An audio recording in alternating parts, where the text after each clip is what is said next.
আল্লাহ ছাড়া কোনো মাবুদ নেই এবং মুহাম্মদ সাল্লাল্লাহু আলাইহি ওয়াসাল্লাম তাঁরই রাসূল।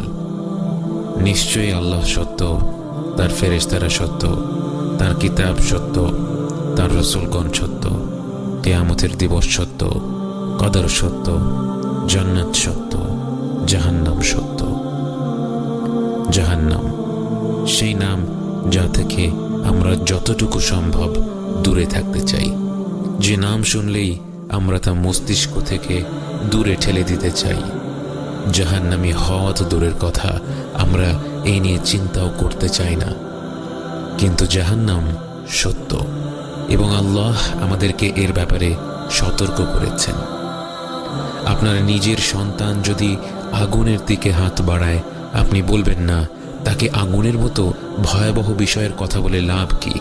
ছোট মানুষ এসব কথা শুনলে ভয় পাবে।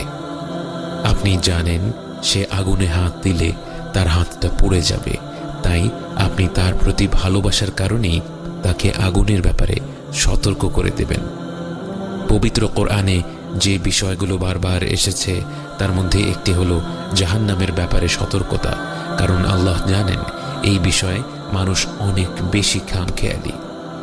আল্লাহর রহমত অসীম, এ কথা ভেবে অগণিত বান্দা জাহান্নামকে ভুলে সেই ভয়ঙ্কর পরিণতির দিকে নিজেদের ঠেলে দেবে।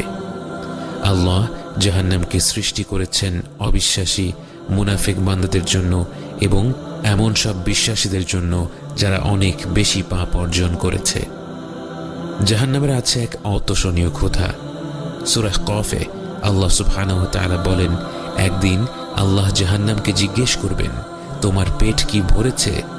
জাহান্নাম বলবে, হাল মিন মাজিদ, আরো কিছু আছে কি? রাসূল সাল্লাল্লাহু আলাইহি ওয়াসাল্লাম বলেন, জাহান্নামের প্রান্ত থেকে এর ভেতর একটি পাথর ফেলে দিলে সেই পাথর 70 বছর ধরে পড়তে থাকলেও এর তলায় পৌঁছবে না।